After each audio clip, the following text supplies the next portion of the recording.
Assim diz a palavra do nosso Senhor. Gênesis 26, a partir do versículo 12. Isaque semeou naquela terra e no mesmo ano recolheu 100 por um, porque o Senhor o abençoava. Ele enriqueceu, continuou prosperando, ficou riquíssimo. Tinha ovelhas e bois e grande número de servos, de maneira que os filisteus tinham inveja dele.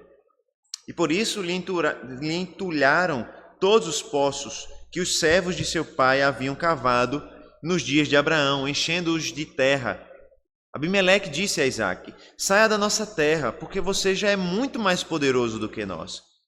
Então Isaque saiu dali e se acampou no vale de Gerar, onde ficou morando.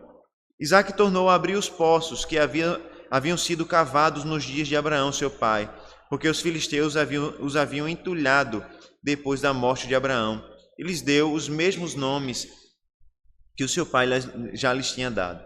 Os servos de Isaque cavaram no vale e acharam um poço de água nascente. Mas os pastores de Gerar entraram em conflito com os pastores de Isaque, dizendo: esta água é nossa. Por isso, Isaque chamou o poço de Ezeque, porque entraram em conflito com ele. Então, cavaram outro poço, e também por causa desse houve conflito. Por isso, recebeu o nome de Sitna. Partindo dali, Isaque cavou ainda outro poço. Como por esse não houve conflito, deu-lhe o nome de Reobote.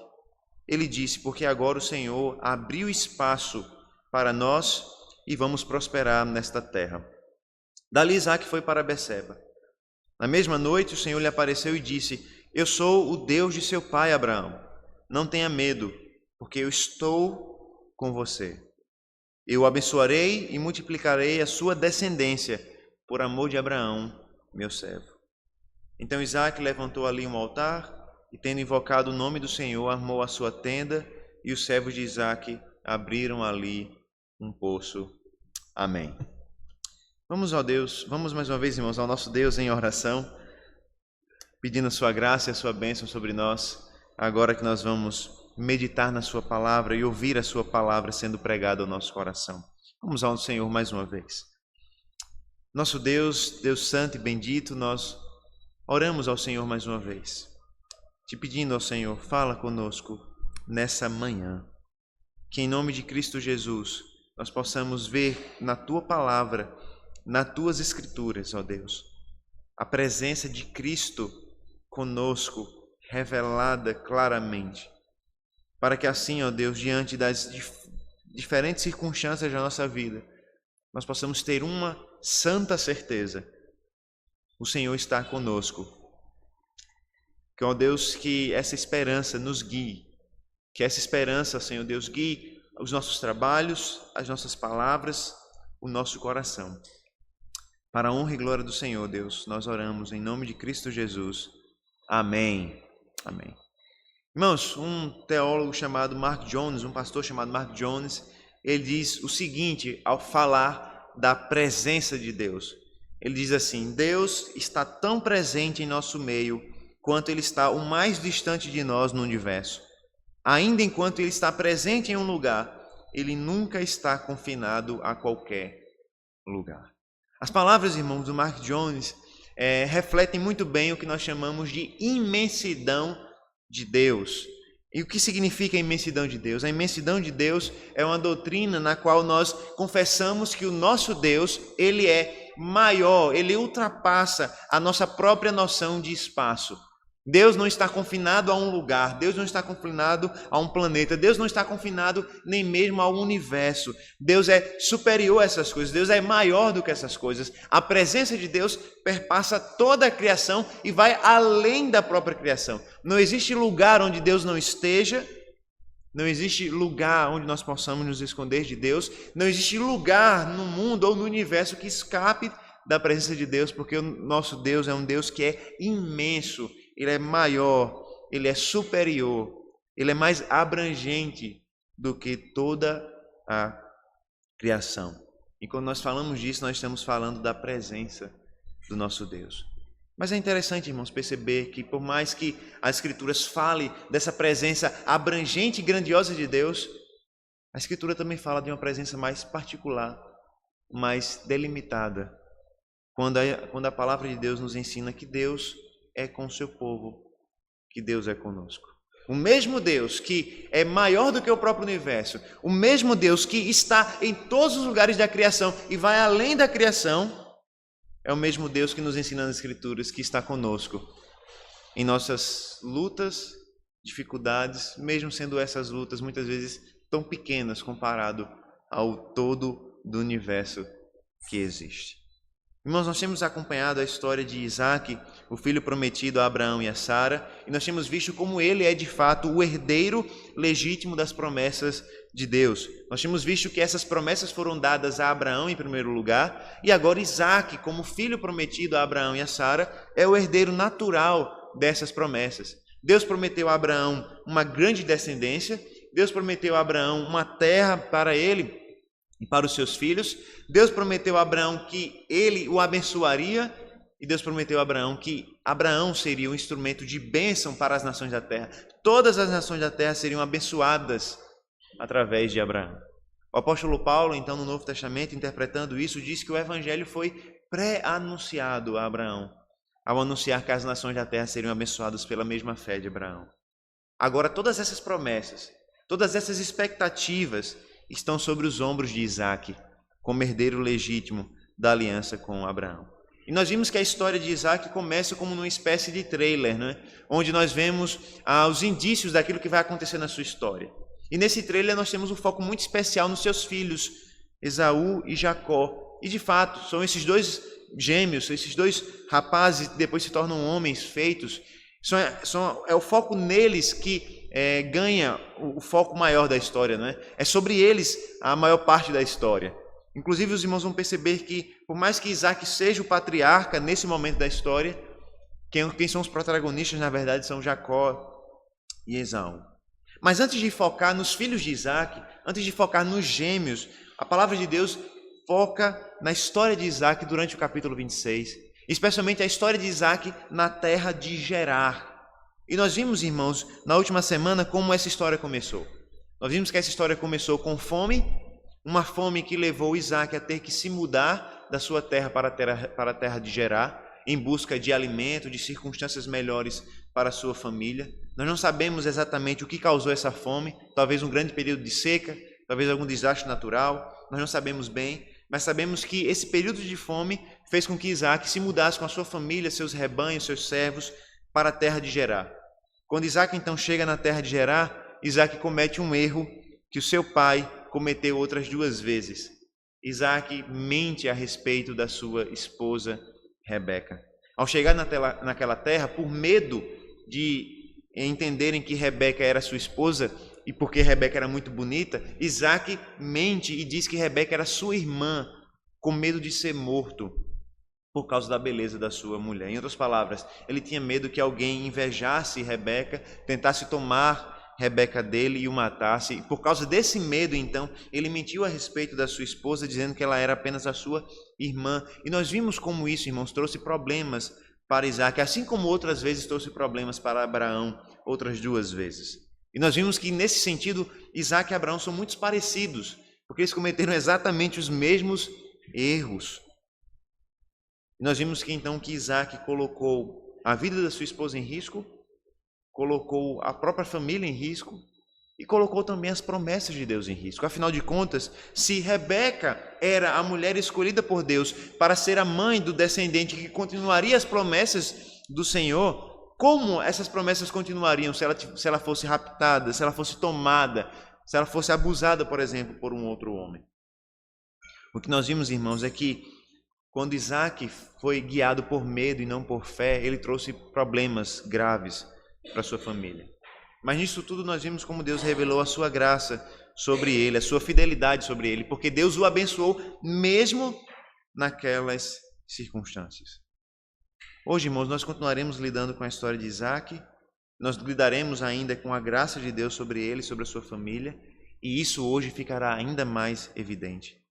Nós veremos como a promessa da presença de Deus na vida de Isaac ainda no versículo 3 do capítulo 26, será uma constante na sua vida, agora nessa segunda parte do capítulo. No fim das contas, nós aprenderemos hoje que a aliança de Deus nos garante a sua presença. A aliança de Deus nos garante a sua presença conosco. E nós vamos ver isso, em primeiro lugar, entendendo que Deus sempre permanece fiel à sua aliança. Nós vamos ver isso de maneira a começar o versículo 12 até o versículo 15. Observe comigo os versículos de 12 a 15 e veja o seguinte, veja que Isaac então recebe a bênção de Deus, mesmo nas adversidades. Isaac recebe a bênção de Deus mesmo nas adversidades. Versículo 12 diz assim: Isaac semeou naquela terra e no mesmo ano recolheu 100 por 1, porque o Senhor o abençoava. Ele enriqueceu, continuou prosperando, ficou riquíssimo. Tinha ovelhas e bois e grande número de servos, de maneira que os filisteus tinham inveja deles. Por isso, lhe entulharam todos os poços que os servos de seu pai haviam cavado nos dias de Abraão, enchendo-os de terra. Em vez de, irmãos, que o versículo 12 então começa nos dizendo que Isaac foi abençoado por Deus com grande prosperidade material. O texto nos diz, no versículo 12, que ele semeou e que ele colheu uma incrível medida de 100 por 1. É interessante, né, que Isaac, assim como seu pai, eram nômades que passavam períodos na terra. E a plantação não era algo, em grandes proporções, pelo menos, não era algo tão comum assim, mas eles plantavam também. E o texto nos diz que ele plantou e colheu numa proporção extraordinária, 100 por 1. De maneira que ele enriqueceu e ficou muito rico, ele ficou riquíssimo. E o texto nos diz ainda que ele possuía ovelhas, bois e um grande número de servos que estavam ali para servir a sua família. Ou seja, Isaac era um homem riquíssimo, assim como seu pai Abraão havia sido rico. E o que nós podemos ver aqui, irmãos, é que Isaac passou por momentos difíceis de fome. Isso levou ele a migrar para uma terra estrangeira, uma terra onde ele tinha incerteza a respeito de como ele viveria, de como a sua família viveria, mas naquela terra Deus o abençoou e ele cresceu ainda mais. Mesmo tendo mentido, mesmo tendo pecado contra o Senhor, mesmo tendo falhado contra Deus, Deus o abençoou por graça. E aqui, irmãos, nós não podemos deixar de mencionar que Isaac permaneceu na terra de Gerar em obediência ao Senhor. E aqui nós precisamos ver pelo menos duas coisas em relação a isso. A primeira coisa é que Deus havia ordenado a ele: não vá para a terra do Egito, mas fique na terra em que eu vou lhe mostrar, ou na terra de Gerar. A razão para isso, irmãos, é evidente. No Egito, nós poderíamos encontrar grande prosperidade. A terra do Egito era a terra da prosperidade, especialmente por causa do grande rio Nilo, que regava aquelas regiões do Egito. E por causa disso, mesmo em períodos de fome, mesmo em períodos de seca, a terra do Egito continuava próspera. E normalmente os viajantes iam até o Egito buscando alimento. A gente vai ver isso de forma muito evidente no final do livro de Gênesis, na história de José, quando há um grande período de fome naquela terra e os povos vão até o Egito buscando alimento. Era comum então que os viajantes fossem até o Egito buscando alimento, mas Deus disse a Isaac: não vá para o Egito. Não ir para o Egito, irmãos, nós vimos, era uma atitude de fé de Isaac. Isaac permaneceu na terra que Deus mandou ele permanecer. E naquela terra, irmãos, ele foi abençoado pelo Senhor. Naquele momento, essa decisão mostrou ser uma demonstração de fé, uma vez que naqueles dias de fome o caminho mais natural era o Egito. Mas Isaac escolheu obedecer, escolheu confiar no Senhor, na provisão de Deus e ficou ali. E ficando em Gerar, irmãos, Isaac não só provou da provisão de Deus para o sustento básico, mas ele cresceu e prosperou financeiramente. E a respeito dessa prosperidade, irmãos, nós precisamos ver três coisas, pelo menos três coisas em relação a essa prosperidade de Isaac. A primeira delas, irmãos, é que a sua riqueza é, em primeiro lugar, fundamentalmente fruto da graça de Deus. Como nós vimos em Gênesis 26, Isaac mentiu sobre a sua esposa. E isso causou terríveis consequências para ele e para ela, e ele poderia ter perdido tudo, absolutamente tudo. Ele poderia ter sido morto, ele poderia ter visto a sua esposa morta. Mas Isaac e Rebeca foram poupados pelo Senhor, pela graça de Deus, e Deus enriqueceu eles por graça. Eles se tornaram prósperos e riquíssimos, e nisso tudo é evidente que essa riqueza e essa prosperidade de Isaac eram frutos nada mais, nada menos do que da graça de Deus e da bênção de Deus sobre ele, mesmo ele não sendo merecedor disso. Por outro lado, nós precisamos aprender uma segunda coisa. Primeiro, como nós vimos, essa riqueza é fruto da graça de Deus. Mas em segundo lugar, essa riqueza também é fruto da obediência de Isaac. Em que sentido? A obediência foi um instrumento de Deus para providenciar bens materiais para ele. Ou seja, irmãos, se ele não tivesse ficado em Gerar, se ele não tivesse escolhido obedecer a Deus e ir para uma outra terra, muito provavelmente ele não teria se tornado rico como ele se tornou.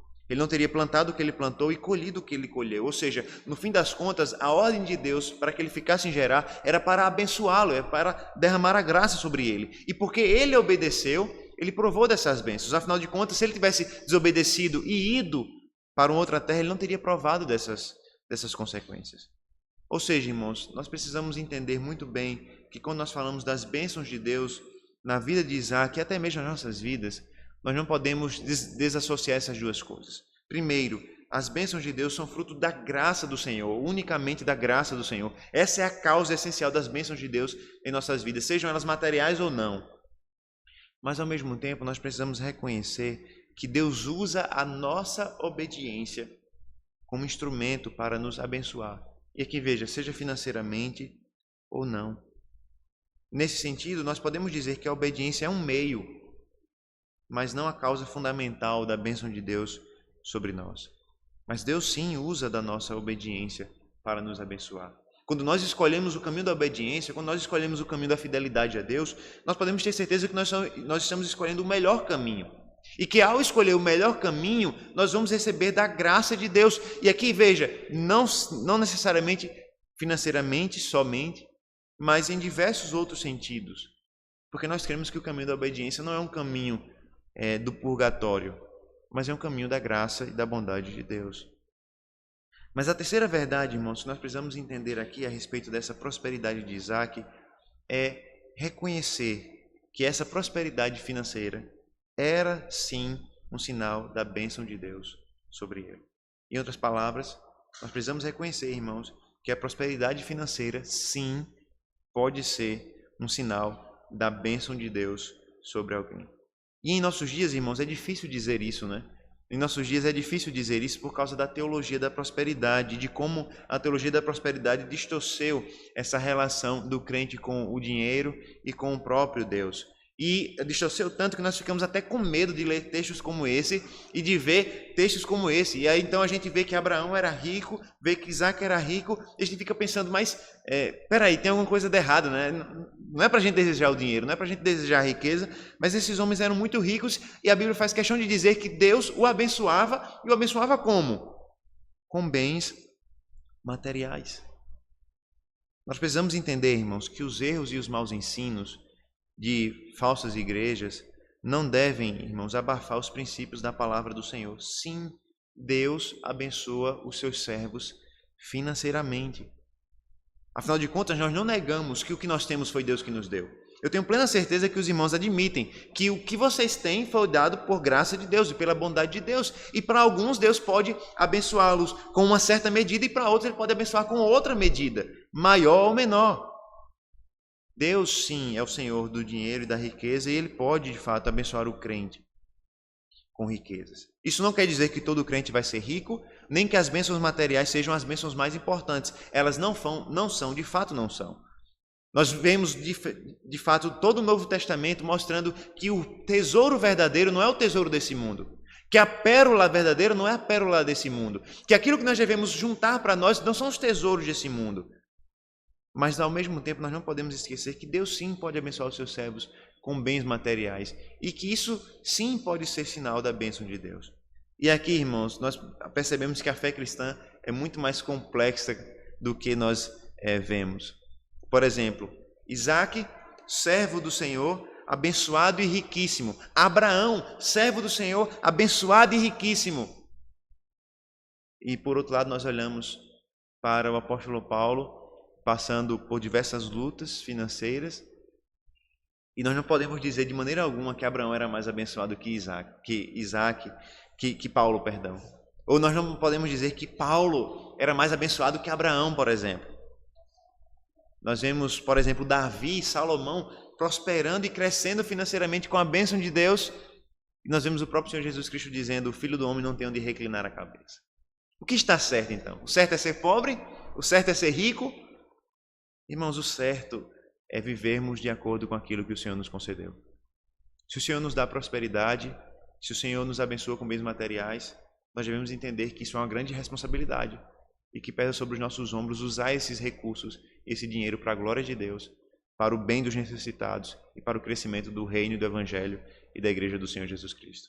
Mas se o Senhor Deus nos der pobreza nesse mundo, nós devemos viver contentes no Senhor, mesmo nas dificuldades financeiras, reconhecendo que, assim como Ele é glorificado nas riquezas do crente, Ele pode ser glorificado na pobreza do crente. Nós devemos, então, lembrar, como ricos e pobres, que a nossa esperança não está nesse mundo. O rico deve lembrar que a sua riqueza é passageira. Passa, assim como a riqueza de Isaac e de Abraão passou. Deve lembrar que a sua riqueza maior não está nesse mundo, mas na glória eterna. Da mesma forma, o pobre deve reconhecer que a sua pobreza não é aquilo que lhe define nesse mundo. O que define nesse mundo é o que ele tem em Cristo Jesus, e em Cristo Jesus ele é rico, ele é próspero, em Cristo Jesus ele é abençoado, não de bênçãos materiais no caso dele necessariamente, mas de bênçãos da graça do Senhor. No fim das contas, irmãos, quando a gente fala sobre riqueza e pobreza, sobre prosperidade financeira ou aperto financeiro, nós devemos entender, irmãos, que a palavra de Deus é muito mais complexa do que Deus abençoa e dá dinheiro aos que Ele gosta, e ao que Ele não gosta, Ele não abençoa e não dá riqueza. Deus tem servos pobres que são muito abençoados por Ele. Deus tem servos ricos que também são muito abençoados por eles. Porque no fim das contas, o que nos define diante do Senhor não é a riqueza ou a pobreza nesse mundo, mas sim aquilo que nós temos em Cristo Jesus. E nesse sentido todos somos iguais. E em Cristo Jesus nós temos riquezas abundantes sobre cada um de nós. A grande questão, irmãos, voltando aqui para a passagem, depois de falar um pouco sobre o assunto da riqueza e da pobreza, a grande questão é que a riqueza trouxe um malefício, um fardo para Isaac, e aqueles que querem ficar ricos, como Paulo vai nos dizer, vão enfrentar dificuldades. E uma dessas dificuldades é a inveja. Veja que o texto nos diz no versículo 14 que a riqueza de Isaac despertou a inveja dos habitantes da terra de Gerar. E por causa, irmãos, dessa inveja, então, os filisteus começaram a entulhar os poços que os servos de Abraão, ainda quando Abraão era vivo, haviam cavado. Ou seja, Isaac ele tinha poços, afinal de contas, Abraão havia morado na terra de Gerar antes de Isaac morar, e Abraão havia cavado os poços e deixados ali, poços de água. E o seu filho, então, foi morar naquela terra depois que Abraão havia já falecido, e depois dos dias de Abraão, então, quando Isaac estava lá, os filisteus, com inveja, começaram a entulhar os poços que foram cavados ainda por Abraão. Irmãos, entulhar um poço era algo muito sério. Afinal de contas, como os animais beberiam água, como as terras seriam regadas e assim por diante. A dependência evidente ali era daquela água dos poços. E eles começaram a entulhar os poços de Isaac. Os poços que eram essenciais para os habitantes de uma terra que tinha pouca chuva em boa parte do ano. Entulhar os poços, então, irmão, representaria um grande prejuízo financeiro para Isaac. Um prejuízo tão grande que poderia colocar em risco todo o seu rebanho, todas as suas plantações, toda a sua riqueza. Além disso, nós lembramos que em Gênesis 21, Abraão fez um pacto de não agressão com o rei Abimeleque, o rei daquela região. Ou seja, antes mesmo de Isaac, Abraão já havia feito uma aliança com o rei daquela região, prometendo que não haveria agressão de nenhuma das partes. Nem os filisteus atrapalhariam a vida de Abraão e nem Abraão atrapalharia a vida dos filisteus. Mas parece que com a morte de Abraão, os filisteus então viram uma oportunidade de quebrar essa aliança. E de fato eles quebraram. O pacto deveria perdurar gerações, mas quando Abraão morreu, eles já começaram a prejudicar Isaac por inveja. Movidos por inveja, então, eles tentaram mal contra Isaac, e as dificuldades com os habitantes de Gerar aqui, irmãos, são evidentemente uma demonstração do conflito entre o povo de Deus, os escolhidos de Deus, aqueles que estão em aliança com Deus, os descendentes da mulher, como nós vemos lá em Gênesis 3, com aqueles que pertencem à semente da serpente. Em outras palavras, Deus servindo o seu povo para continuar as promessas, Deus dando a eles condição financeira, Deus dando a eles a prosperidade de terem filhos e continuarem a aliança,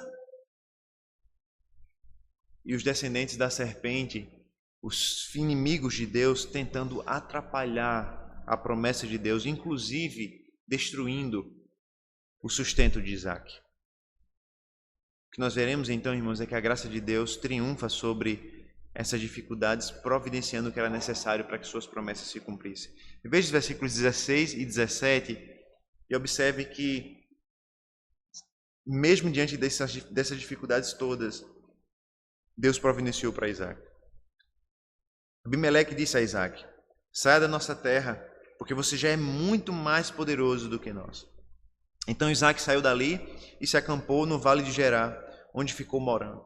Isaac tornou a abrir os poços que haviam sido cavados nos dias de Abraão, seu pai, porque os filisteus os haviam entulhado depois da morte de Abraão, e lhes deu os nomes que o seu pai já lhes tinha dado. Veja, irmãos, aqui nós temos outro rei Abimeleque, não é? Provavelmente descendente do primeiro rei Abimeleque que esteve com Abraão. E nos dias de Isaac, então, ele chega até Isaac e diz: saia da nossa terra, porque você já é muito mais poderoso. E aqui nós vemos o tamanho da riqueza de Isaac e do poder de Isaac. Ele era tão poderoso, tão rico, que um próprio rei, o rei da região, tinha medo dele. Os habitantes da região tinham medo dele. Um rei tão poderoso tinha medo dele. E aqui nós vemos que a inveja e o medo, irmãos, vai provocar a saída de Isaac da cidade, da região de Gerar. Por motivos de inveja, de medo, Isaac é forçado a se mudar e ele sai com a sua família para morar no vale de Gerar. E aqui, irmãos, imagine, não é apenas uma família pequena se mudando, é um grande comboio se mudando, diversos servos, rebanhos se mudando para uma terra que gerava incerteza, certamente. Uma migração, irmãos, como essa poderia trazer incertezas quanto ao futuro. Será que lá tem água? Será que lá a terra é boa para se plantar? Será que lá vai haver espaço suficiente para os rebanhos? Será que lá nós poderemos continuar a nossa vida como nós temos aqui? Mas lembre-se, irmãos, que o Senhor em tudo isso sustentou Isaac. E ele passou aqui por duas dificuldades, nós vemos. A primeira, ele teve os seus poços soterrados pela inveja dos filisteus. E a segunda, irmãos, é uma mudança inesperada para um local que ele não parece conhecer exatamente.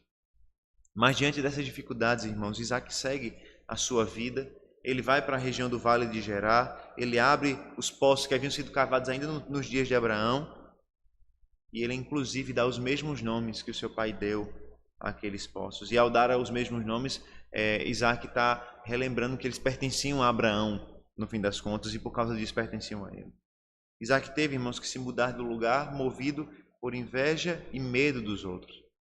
E observe que Isaac, irmãos, em nenhum momento ele questionou, em nenhum momento ele brigou, em nenhum momento ele usou de violência contra os habitantes daquela região de Gerar e contra o próprio rei Abimeleque. E veja, ele poderia ter feito isso. Afinal de contas, o rei tinha medo dele.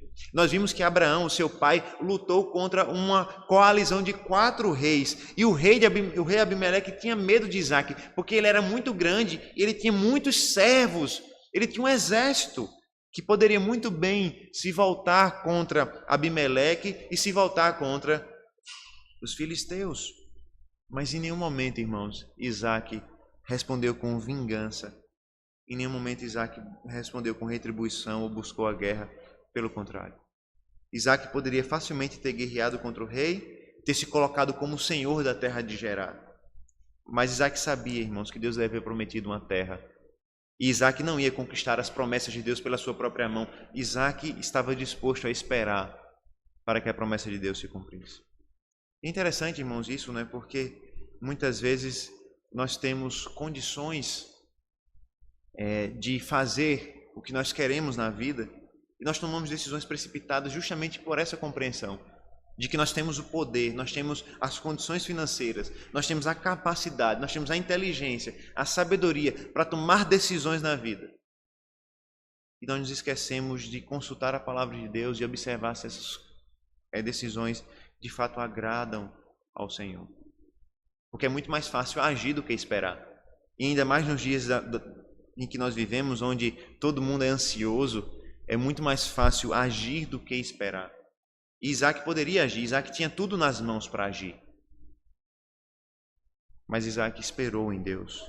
Isaac esperou na promessa de Deus. Isaac esperou nas promessas de que ele teria uma terra e que ele não precisaria se vingar ou guerrear para isso. Deus lhe daria essa terra.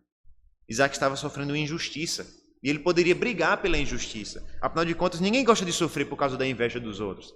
Ninguém gosta de passar dificuldade porque os outros têm medo da sua riqueza, da sua prosperidade. Mas isso estava acontecendo com Isaac, e Isaac não se fez de vítima, nem se lamentou diante do Senhor. Isaac não se tornou um homem vingativo, buscando a destruição daqueles que tinham inveja dele. Isaac não cantou, aquela música Tem Sabor de Mel, para os seus inimigos. Pelo contrário, Isaac esperou no Senhor. Isaac descansou no Senhor, sabendo que a resposta viria de Deus. E veja, irmãos, que na providência o Senhor reservava ainda mais problemas para Isaac, ainda mais conflitos. Veja versículos 19 até o 23. Os servos de Isaac cavaram no vale e acharam um poço de água nascente. Mas os pastores de Gerar entraram em conflito com os pastores de Isaac, dizendo: essa água é nossa. Por isso Isaac chamou o poço de Ezeque, porque entraram em conflito com ele. Então cavaram outro poço, também por causa desse conflito, houve conflito. Por isso recebeu o nome de Sitna. Partindo dali, Isaac cavou ainda outro poço, e como por esse não houve conflito, deu-lhe o nome de Reobote. Ele disse: porque agora o Senhor abriu espaço para nós e vamos prosperar nesta terra. Dali Isaac foi para Berseba. Irmãos, veja que interessante.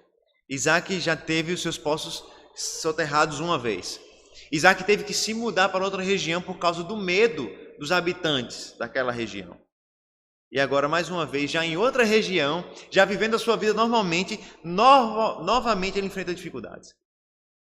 Os servos de Isaac cavaram novos poços e encontraram uma fonte de água, no versículo 19. Algo não tão simples assim, naquela região. Mas logo os pastores de Gerar, que estavam ali na região, entraram em conflito com ele, dizendo: olha, essa água que você achou é nossa. Não é sua, a terra é nossa, essa água é nossa. Isaac brigou com eles, guerreou contra eles, se vingou deles? Não.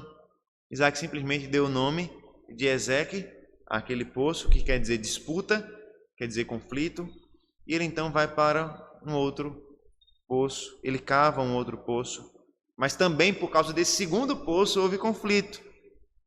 E Isaac deu nome a esse poço de Sitna, que quer dizer oposição. Ou seja, Isaac cavou um poço, teve problema, ele deu nome de disputa ao poço.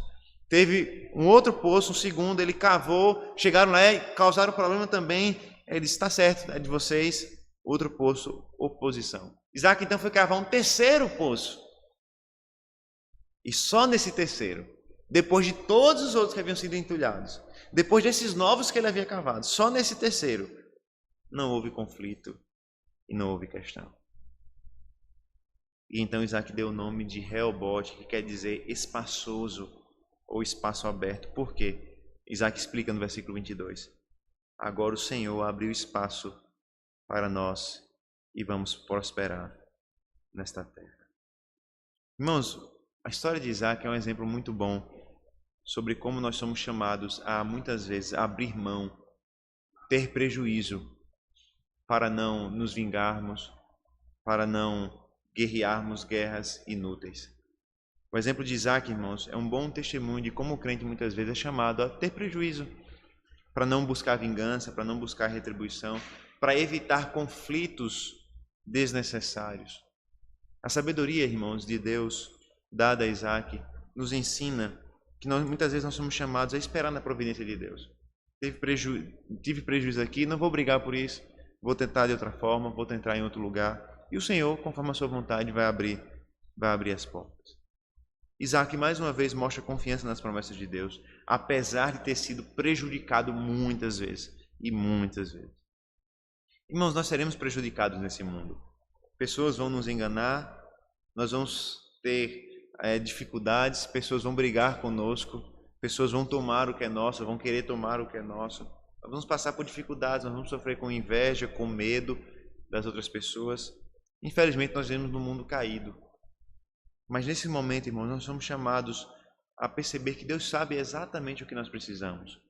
E que muitas dessas guerras não são guerras que nós devemos lutar, mas que nós devemos entregar para o Senhor. E Ele lutará por nós. E Ele abrirá portas que nós não podemos abrir, que nós não conseguimos abrir. O crente em Cristo, irmãos, não é chamado à vingança, à retribuição daqueles que fazem mal.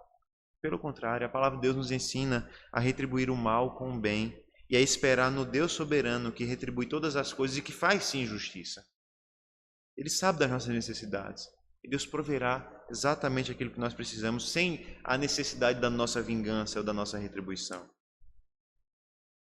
A razão pela qual, irmãos, nós podemos ter toda essa certeza de que não precisamos brigar por tudo, de que nós não precisamos nos vingar, que nós não precisamos retribuir. A razão pela qual nós temos toda essa certeza de que Deus cuida de nós, de que Deus estará conosco, de que Deus cuidará das nossas necessidades, mesmo quando nós somos prejudicados, é revelado nos versículos 24 e 25, quando Deus se revela a Isaac e faz a seguinte promessa: eu estarei com você. Veja os versículos 24 e 25. Na mesma noite o Senhor lhe apareceu a Isaac e disse: eu sou o Deus de seu pai Abraão. Não tenha medo, porque eu estou com você. Eu o abençoarei e multiplicarei a sua descendência por amor de Abraão, meu servo. Então Isaac levantou ali um altar e, tendo invocado o nome do Senhor, amou a sua tenda, e os servos de Isaac abriram ali um poço. Naquela mesma noite, irmãos, em que Isaac chegou em Berseba, o Senhor mais uma vez lhe apareceu. E nós vimos, essa é a segunda vez, não é? No início do capítulo 26, o Senhor já havia aparecido a Isaac. Aqui nós temos uma teofania, né? Uma aparição visível de Deus, uma demonstração visível de Deus. Deus apareceu para Abraão primeiro, e agora Deus aparece para Isaac. E mais uma vez Deus anuncia que Ele é o herdeiro das promessas, o mediador das bênçãos de Deus para as nações. E quando Ele se apresenta então a Isaac, Ele diz: eu sou o Deus de seu pai, o Deus de Abraão.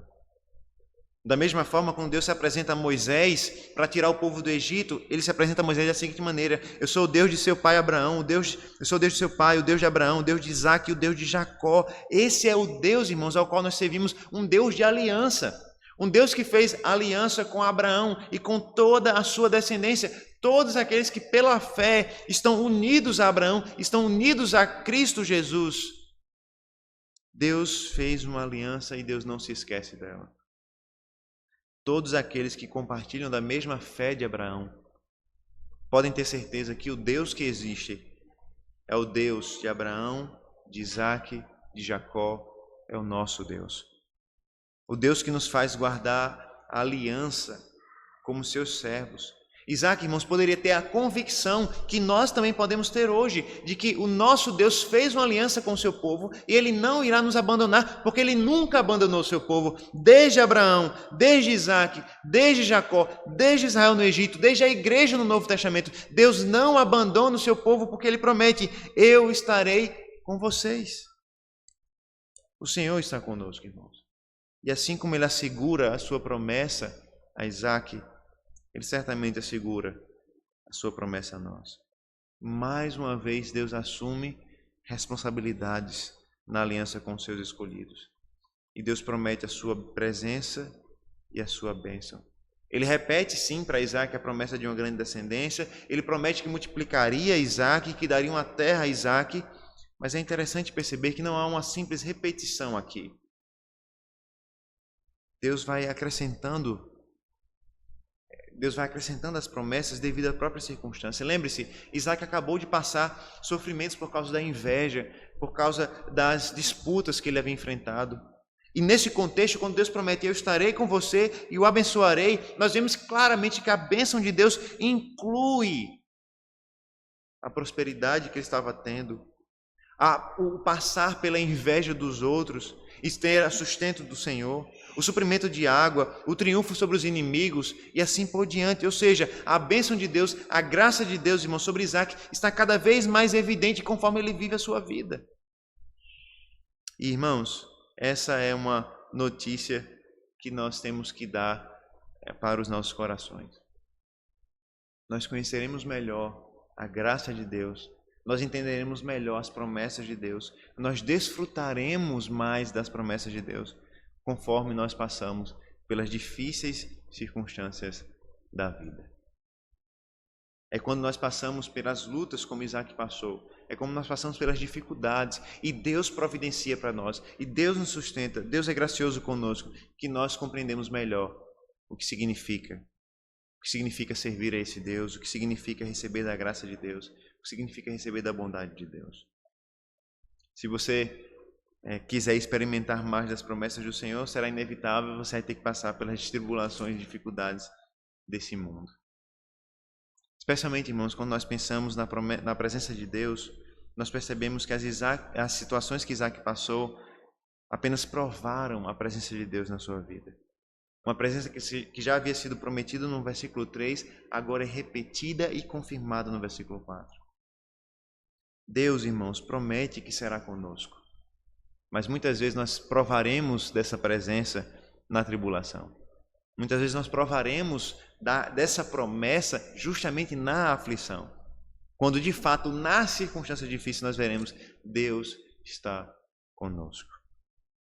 A graça de Deus, irmãos, na vida de Isaac, era a graça de um Deus criador dos céus e da terra, que prometeu ser com ele, até mesmo nas difíceis e pequenas circunstâncias da vida de um pequeno homem como ele. Observe que no versículo 25, então, essa graça de Deus, essa bondade de Deus na vida de Isaac, o levou à adoração. Ele construiu um altar e invocou o nome do Senhor como seu pai havia feito.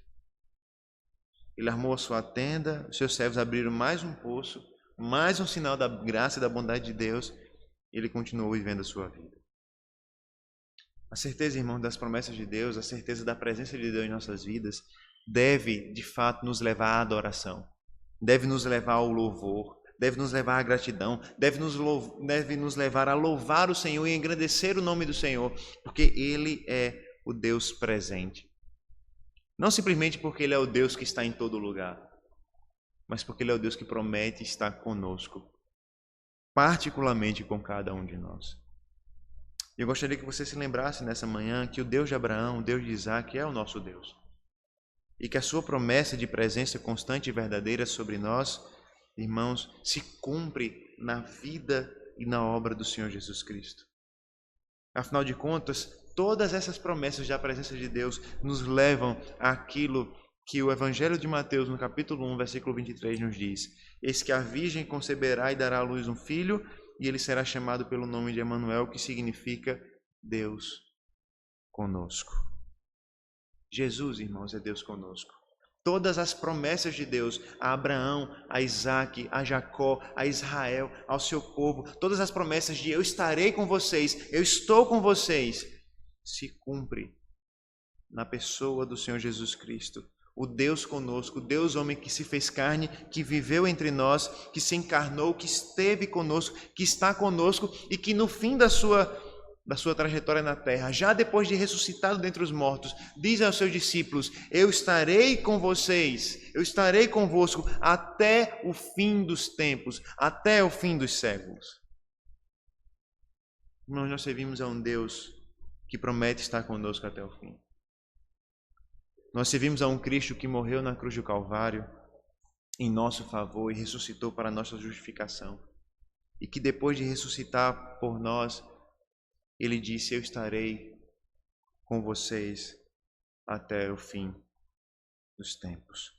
O Deus que é imenso, que habita em toda a criação, que está além da própria criação, que está além da própria noção de espaço, faz a promessa singela e poderosa: eu estarei com vocês até o fim. É esse o Deus que nós servimos. O Deus maior do que o próprio universo e o Deus presente na vida de pequenos pecadores como eu e você. Tudo isso em Cristo Jesus, o Deus maior do que o próprio espaço e o Deus homem, que conhece as nossas lutas, alegrias, virtudes, defeitos e que está conosco, segundo a sua promessa. Como ele diz a Isaac, eu estarei com você. Louvado seja o nome do Senhor Jesus Cristo por isso, o Deus conosco, o Emanuel. Vamos orar ao Senhor mais uma vez. Senhor nosso Deus, nós louvamos o teu nome, porque o Senhor é de fato o Emanuel, o Deus conosco. O Senhor é maior do que o universo. O Senhor ultrapassa qualquer noção de espaço que o homem possa conceber, que possa existir. E mesmo assim, o Senhor nos promete que será conosco em cada momento das nossas vidas. Nós louvamos o teu nome, ó Pai, porque nós somos como Isaac, pecadores que cometem erros e que são necessitados da tua graça e da tua bondade. Pecadores que enfrentam lutas na vida, como Isaac enfrentou. Pecadores que precisam da tua presença e da tua graça, como Isaac necessitou. Senhor Deus, nos ajuda a provar da tua presença, Senhor. Nos ajuda a provar da tua presença tanto na prosperidade quanto nas dificuldades. Nos ajuda, Senhor Deus, a provar da tua presença tanto na bênção que nos alegra, quanto também na tribulação que muitas vezes nos angustia. Nos ajuda, Senhor Deus, a provar da tua presença nas diversas circunstâncias da nossa vida, sabendo que em todas essas diferentes circunstâncias uma coisa permanece sempre igual: a promessa de que o Senhor será conosco até o fim. Nos dá essa certeza, Senhor Deus, e essa convicção em Cristo Jesus, o Deus conosco, o Emanuel. Amém.